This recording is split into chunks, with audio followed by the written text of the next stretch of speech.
All right, everybody, and welcome to the State of the Yankees podcast. I am Bobby, and that there is Andy on the other side. Andy, how are you doing today? Good. That is great. We are here in our first episode, not our first podcast, but our first episode of the State of the Yankees podcast. We're going to run down this week in the Yankees and this coming week in the Yankees. The Yankees played Sunday, Tuesday, Wednesday, Thursday, Friday, or today, because this episode's going up on Saturday. Except we're recording it before Friday's game. It is 5:14 p.m. Friday afternoon. I'm hoping that you guys are enjoying your weekend as much as I am. And just before we got onto the air, I believe Andy has some news to break about Derek Jeter. Yes, the bidding group led by Derek Jeter to buy the Marlins has purchased them from Jeffrey Loria for $1.2 billion. Derek Jeter now owns the Miami Marlins. Is it complete and total ownership, or is it just a percentage? Well, the bidding group, I believe, has complete and total ownership. Except Jeter doesn't. The bidding group does. With, Bruce Sherman. You know. Yeah. So is he the leader of the group, or is he... I believe he would be the head of baseball operatives.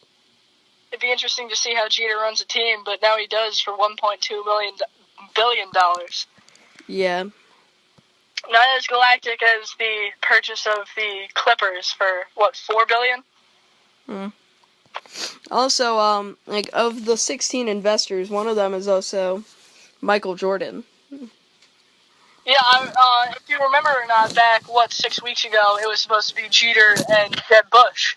However, something about Bush not having the money, or something along those lines, ended up having him forced to pull out. Alright, so moving on to the state of the Yankees. So, here we are, just over a week after the trade deadline. Gray's made 2 starts. Garcia has made 1. He's making his tonight. Making his second tonight, but he's only made 1 so far. Or last night, and you guys. Yeah. Pretty good deals they made at the deadline. Blake Rutherford, although he was a pretty good prospect that they dealt out to get the Canley, Robertson, and Frazier package, among other Rutherford among other prospects.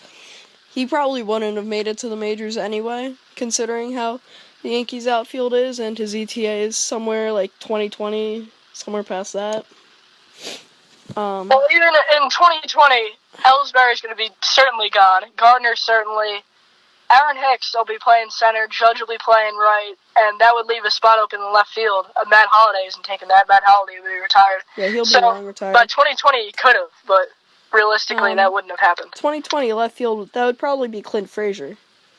Yeah, certainly Frazier, but he could split starts with maybe Hicks, because Hicks I think it's quite ridiculous on Joe Girardi's part that he was going to option Clint Frazier to the minors for Aaron Hicks. Yeah.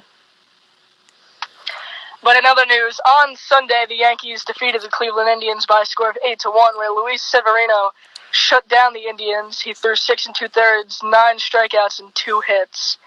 The Yankees took 2, and the Indians took 2 in that set. You want to take Tuesday? Sure. Toronto defeated the Yanks 4-2. Sabathia got pulled after 3 innings with a knee issue. He hits the 10-day DL. Montgomery has gotten called up. He will see another start or 2 before CeCe's back. Except, looks like CeCe's going to be back rather quick. He's slated for a bullpen session already on Sunday. Yeah, that's according to Meredith Maraca. It's from Yes Network. On Wednesday, the Yankees won 11-5. Todd Frazier brings in 3 RBIs, and it seems to be that the Yankees just can't take a series, because on Thursday they lose 4-0. But Garrett Cooper, he really shined in this series. Especially because on Tuesday, he wasn't even in the majors. a few days ago. He then gets tossed into the lineup for Frazier. He goes 8 for 12 with 4 RBIs in the series. And before that series, he had 1 RBI. Series, and he was batting somewhere not good. I don't have the number down, but yeah, I'll find where he's at right now. But it's obviously a large improvement. Do you have an update on Starlin Castro yet? Because I know Ronald Torreyes has been doing quite nicely, but I haven't heard anything from Tyler Wade, because Tyler Wade, during the Tampa Bay series, did absolutely nothing. He struck out in every big moment, especially during that 11-inning game. It seemingly, every time he got up during that 11-inning game, it was with bases loaded and 2 outs, and he seemed to strike out on 3 pitches. It was just remarkable. Yes, every time. Yeah, but this series boosted Cooper's average up to 378. He was somewhere like low 200s, maybe even in the 100s somewhere. But of course, he only has 37 at-bats, not much time in the majors. 12 of those at-bats coming from this Toronto series. And Tyler Wade, let's see about him. Tyler Wade's got to be hitting in the negatives at this point. It has not been a good season at all for him. Yeah. I know he doesn't have a single home run, maybe 1 RBI if he's lucky. Yes, 1 RBI, actually, that's it. Batting 128. He somehow scored 5 runs, though. There's got to be someone in this farm system that is better than Tyler Wade. There's got to be someone. I know Gleyber Torres is hurt, but if we go into the Yankees 40-man, we will find... Let's see. I'm looking it up as we speak. So am I.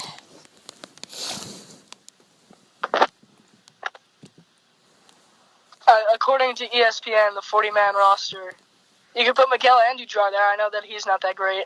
Starlin Castro is hurt. Second base. You could put Ronald Torreyes. I don't see why he can't be an everyday player. Yeah, he's been doing great. He's rather underrated for doing as good as he is. He has one of the higher batting averages on the team for having played the whole season. And during the Cleveland series, I think he was the only man to hit in every single game. Yeah. Brett Gardner lost a double-digit hit streak during that series. Judge struck out a lot. The Judge is not doing too hot since the All-Star break. It's been rough for him.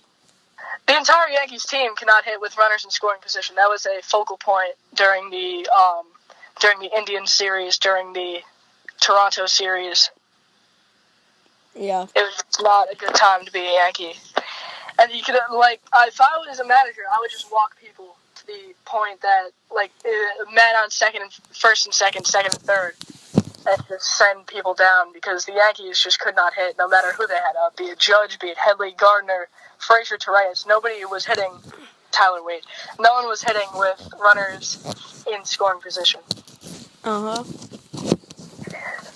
What day are we on now? We are on Friday. Yeah, but, there was one person hitting with runners in scoring position, and that was Didi Gregorius.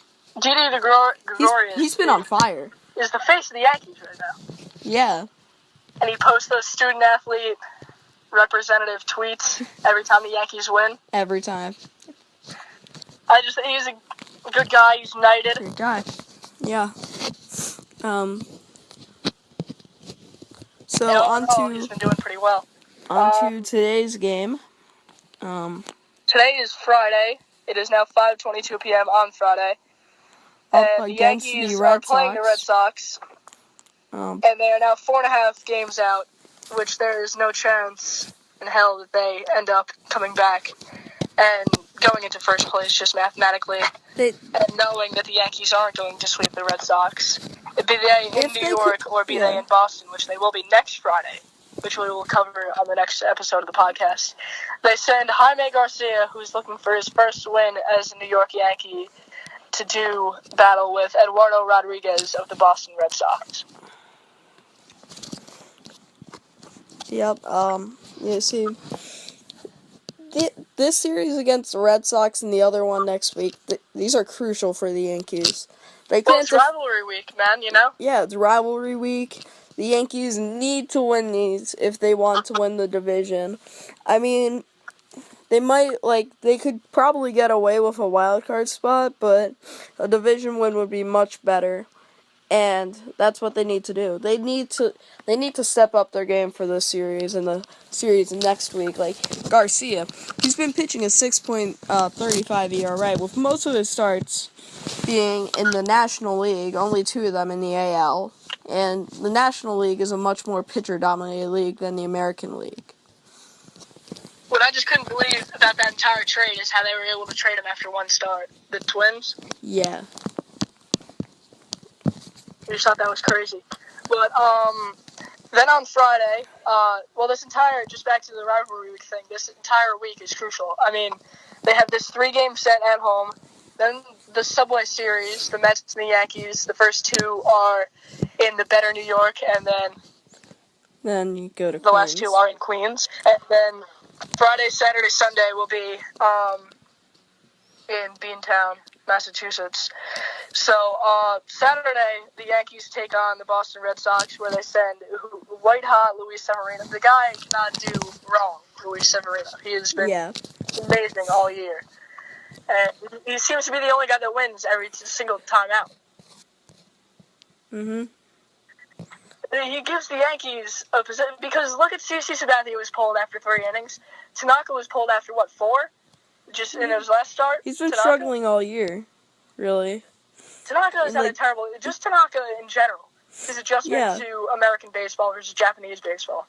Maybe it's something with the baseball, because the baseball is smaller in Japan and it's easier to grip and throw and release. But him and America have not mixed well. Yeah, I mean, he was pitching good in, 2014 until he got hurt. And then, 2015 and 2016, they were fine. But now this year, it's just been a disaster. I don't know if they do as much in-depth research in Japan as they do in America, but they have got his number, and they have got his mother's number at this point as well, because they know him inside and out. Yeah. I mean, he's been allowing home runs everywhere, just runs. He's had a good start every here and there, but he's incredibly inconsistent. He can't put 2 consecutive good starts together. But you don't pay a guy $255 million. What was it? $255 million to have a good start once a month. Huge contract. Too much for somebody like this. He should opt out. When does his opt out begin? Next year or this year? At the end of the season. I don't even know if he should opt out, because I don't know how many teams are going to want him after this season. Yeah, he's definitely not going to get... Some teams that are going to need him, but everyone seems to have a good set of starting pitchers. Everyone seems to be doing all right. The Yankees are one of the okay teams out there, and he's not doing that well on an okay team, so he really needs to pick it up. Even if he wanted to go anywhere, I don't know how high his stock is going to be with his current numbers. Yeah, and he's not going to get paid as much as he is getting paid now if he does opt out. Not even close. Not even close, man. If you're 7 years, even if you're an ace, if you're signed for 1 year and you're an ace, you are the top dog of that starting rotation. You need to perform every single time out. And as far as the depth chart says, and as far as Yankees.com says, he is the ace. And he needs to start performing like one, because Luis Severino is the true ace of this team. Yeah. I mean, he almost has the highest ERA in the rotation. He's only behind Garcia, and, Garcia. Well. That's not even our problem. That's just Jaime Garcia. That's just Jaime. I know he has a high ERA in the American League, but I think his overall ERA, let me just pull it up again, I had it earlier today. His overall ERA is 4.49. He is 5-8 on the season. I don't know. We don't know yet if he's going to improve that. You already do, because this is going up on Saturday. Uh-huh. Anyways, moving on. The Yankee Saturday is Severino versus Pomeranz, and then Sunday, if you want to get into that one. Jordan Montgomery versus Chris Sale, making his first start since getting called down because CC hit the DL. And he was pretty good in Cleveland. The only problem with him is going to be that innings limit if he if something happens with CC or another starter, and he has to keep pitching in the starting rotation, and ends up hitting that innings limit that Girardi has set for him. I don't get the innings limit. I don't think he's going to get hurt. He seems like a workhorse. But Severino needs to watch his pitch count because they may have to bring up a sixth man like they did last week or the week before. Because Severino, in 2 starts ago, he threw 116, and they ended up calling up. They didn't call up anybody, but they added the 2 names, Gray and Garcia, to the rotation. And they ended up working with a 6-man rotation for a week, and Jordan Montgomery ended up being the bad apple that was sent down. So Severino needs to watch his pitch count, because if they do have to bring up a 6th man again, they don't have a 6th man to bring up. Yeah, down in the minors on the 40-man roster. Sessa, maybe Sessa, they have a few options. Sessa, Caleb Smith. On ESPN.com, Domingo Germán, he's listed as a starter, but not really. He isn't really a starter, more of a relief pitcher, but I guess that might be worth a shot for them if they need somebody. But I don't think Caleb Smith is that choice at all. Caleb Smith is not a big leaguer. He's not there yet. I don't know how old he is, but he is nowhere near where he needs to be. He's 26. Yeah, he's not going to make it. He's had 2 starts, both of them have just been god-awful. Doesn't look like he's going anywhere. It's a shame, but it's true. Sessa isn't a guy that you can get a win out of every time, so Sessa can give you innings, but Sessa can't give you wins, and wins is what you need, not innings. You can throw 200 innings, but if you don't win, what does it matter? Well, I mean, so a few guys in their bullpen that have been starters in the past, but might not be a very good idea, like Adam Warren, Brian Mitchell, actually. I mean, Dylan Betances was a starter too, but you would never go with him. Yeah, Betances was awful as a starter. Mitchell, Warren could be possible options. I don't know how bad he was. I didn't have his numbers loaded into my phone, but it was rough. What I do know is that when you're not throwing 80 pitches in every 5 nights for 3 years, 4 years, you're not used to throwing 80 pitches. You're used to throwing 20. So I don't think he's used to a starting role anymore. So they wouldn't be able to ever bring him back as a starter. Yeah, really, the only guy that's been used in a starting role recently has been Chad Green, who actually Green and Warren were both in the in contention for the 5th spot in the Yankees rotation back in spring training. Chad Green and Luis Severino are the most consistent pitchers on this team. Yeah, Green as well as Tommy Cannell. Canley, I think, maybe. Yeah, Canley. I can't pronounce his last name.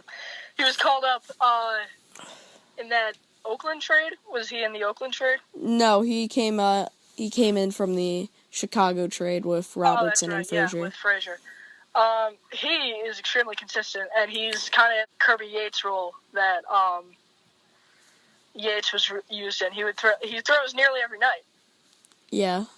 Which is always good for consistency and innings. He's a great guy, and I'm sure he's young. He was in AAA before this. Yeah.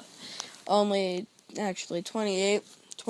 Not that old yet. Not old. Not young, not old.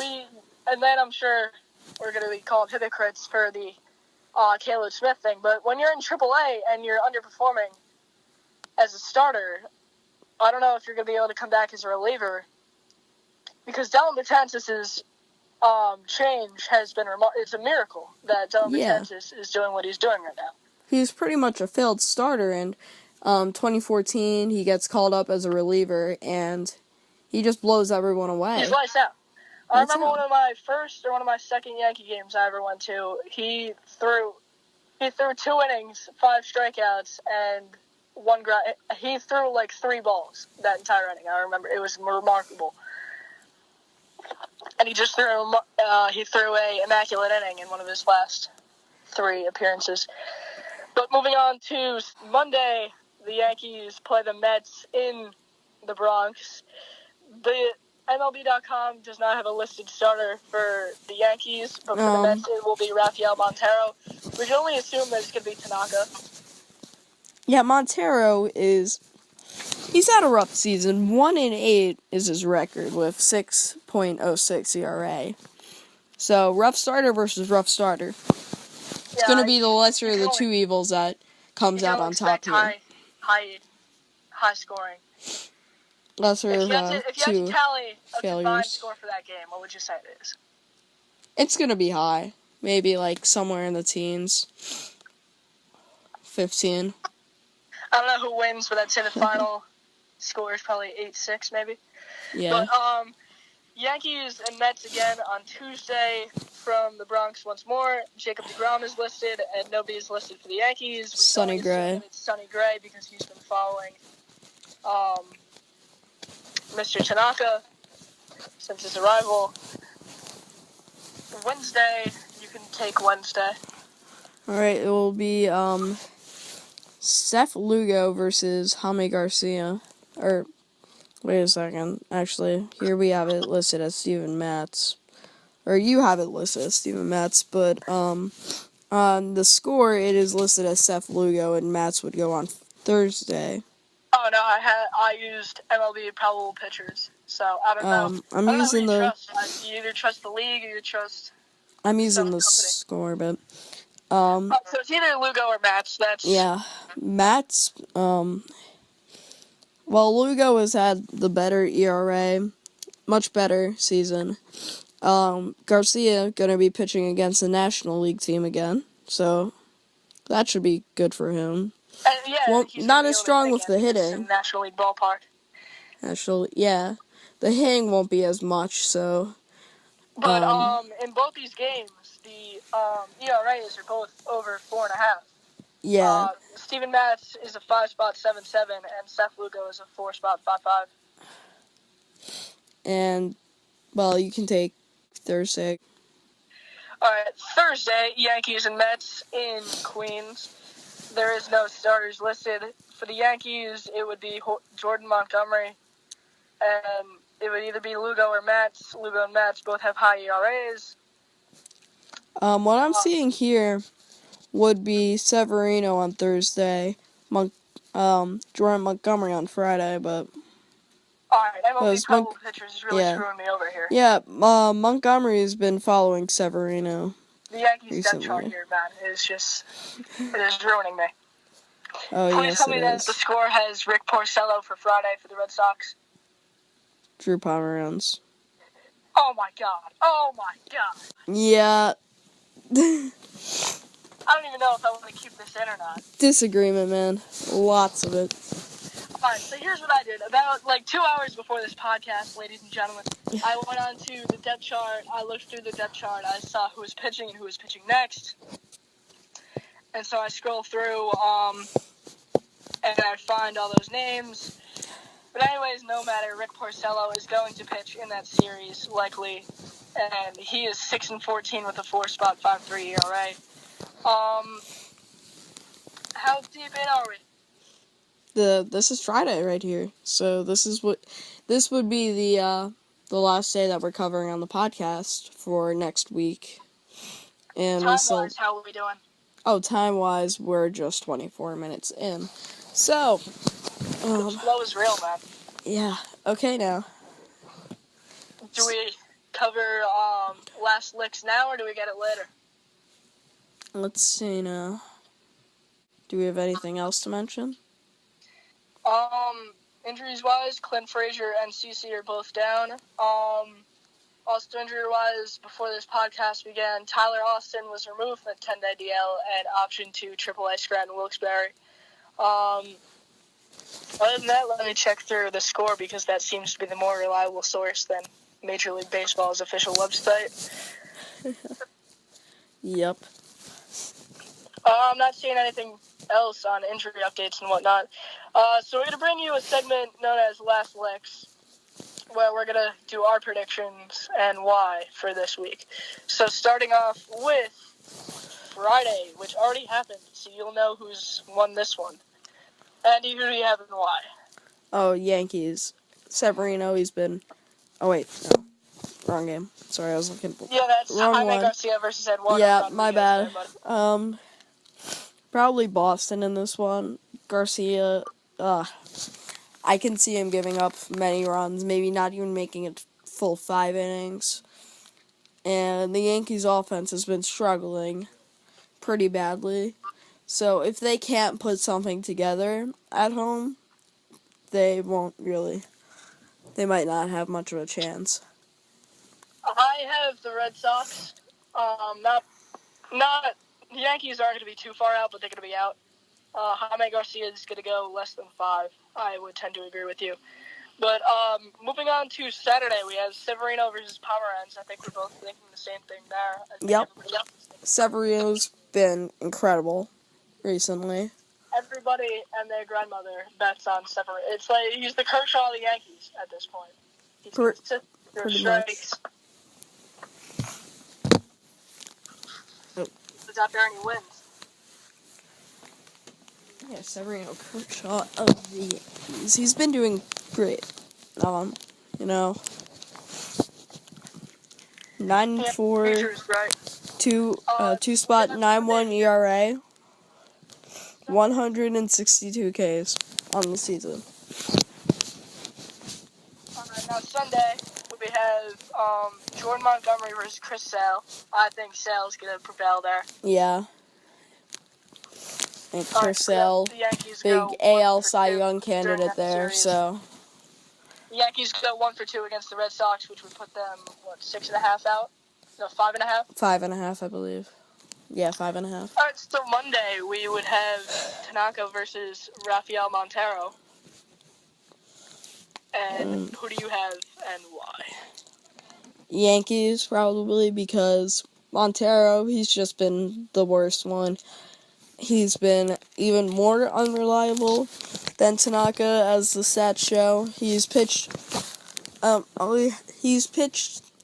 like 60 innings less, or no, 70 almost, and he only has 2 less losses than Tanaka.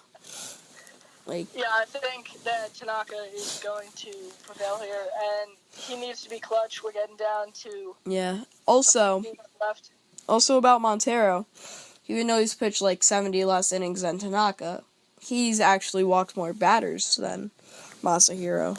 So feels like when Tanaka needs to be clutch, he can be clutch, and I think it's high tide time now that he needs to be clutch.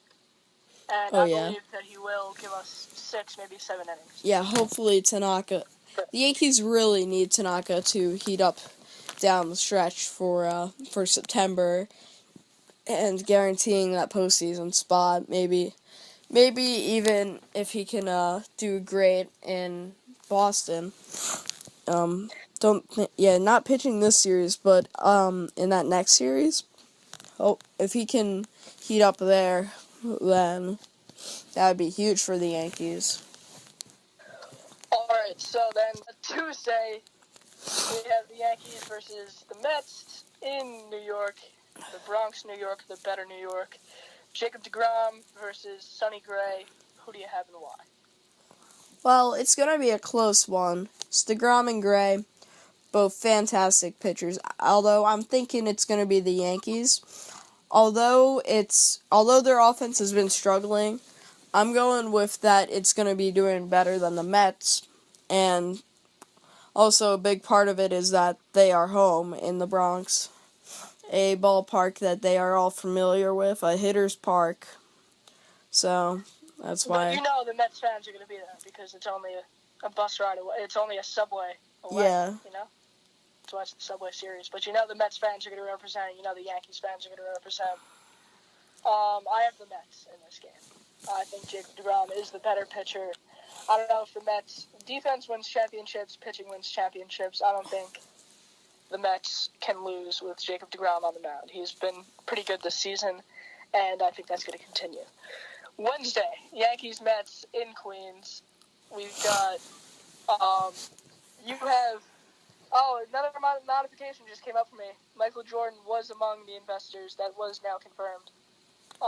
Yeah. But anyway, on Wednesday, you have Jaime Garcia as well throwing for this game, right? Unless Jordan Montgomery. Oh, it's Garcia, yeah. Yeah, it's Garcia against Seth Lugo. Lugo's got a high ERA. Garcia's got a high ERA. Depending upon how he does last night, his ERA may be lower or maybe higher for this start. Who do you have and why? Yankees, I mean, Garcia's stats in the American League, they don't really accurately show how he would do here. It's against a National League team in a National League ballpark. He should pitch better than he was pitching over his last 2 starts. Also, possibly tonight if he doesn't fix something and starts pitching good. Does the bullpen get the win, or does he go 2-0 during this stretch, during this week? Bullpen. Yeah, I don't know if Jaime gets any decision this week. I don't know how many decisions Jaime Garcia has left. I don't know how many decisions the Yankees have left, because the bullpen seems to take care of virtually every game. Oh, yeah. Chad Green got the win earlier in the week. Last night the Yankees lost. And that was on... Whose shoulders was that on? That was on last night or 2 nights ago. It was Sonny Gray last night. 2 nights ago. But, yeah, I'm going to go with the Yankees, too. I think the bullpen's going to take care of it. I think the Yankees are just louder and rowdy fans that are going to take over Queens. And so that brings us to Thursday, where Jordan Montgomery and Steven Matz will duel. Who do you have and why? Montgomery and Matz. Okay. So, I have the Yankees. It's Severino, Bobby. Oh, it is. Yeah. That's right. Yeah, Severino. Sorry. Yankees, Severino. Well, he's been rather good, obviously. He's been pitching incredible, unstoppable, and out of all the teams in the MLB, I don't think it's going to be the Mets that can stop him. Yeah, it will certainly not be. I think the Yankees are not only going to blow him out, I think Severino may actually shut them out. Yeah. I think Severino may go 9. Yep. And strike out all 27 batters. That last part is obviously a joke, but the rest of that is not. I think he may actually go to 9. Maybe give up 3 hits during the game. Yep. Which brings us to our last game, where Jordan Montgomery will pitch for the Yankees against Drew Pomeranz, if the score is correct. Yep. Pomeranz's numbers aren't too shabby. Do you know what those are? Because I have Rick Porcello's numbers here. And yeah, they're solid. 11-4, 3.36 ERA, compared to Montgomery's 7-6 record with a 4.05. I'd go Boston. Yeah, probably. I mean, though the Red Sox, their offense, well, the Yankees' offense has been struggling too, so not so sure about that. Montgomery, I mean, they're about equal in striking out batters. Pomeranz has been walking more batters. It's a higher whip, but I'm still thinking Boston's going to take this one. All right, another segment. It's time to bring on the closer. The final question of the podcast. When do you think the Yankees are going to warm up? When do you think the batters are finally going to start hitting again? When do you think we're going to start consecutively winning, maybe go on a streak? I'm feeling towards the later part of this homestand, they might start heating up, and if they don't, it's probably going to be at home because of the home fans and the familiar stadium. Home field advantage. They're going to start putting up, pretty high numbers there.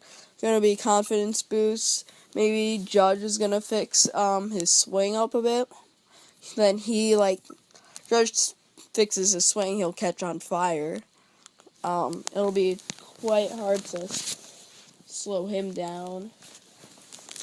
So maybe at the end of this homestand, maybe another homestand. Starting a week from this upcoming Friday against Seattle. Oh, that'd be a while, man. We'd be under 500 at that point. There's 7 above 500 at the moment. And they have 7 games that they're playing every day this week. Yeah, I mean, also maybe when they're in Detroit against the Tigers haven't been that great of a team this year, except they did take that series in New York, I believe.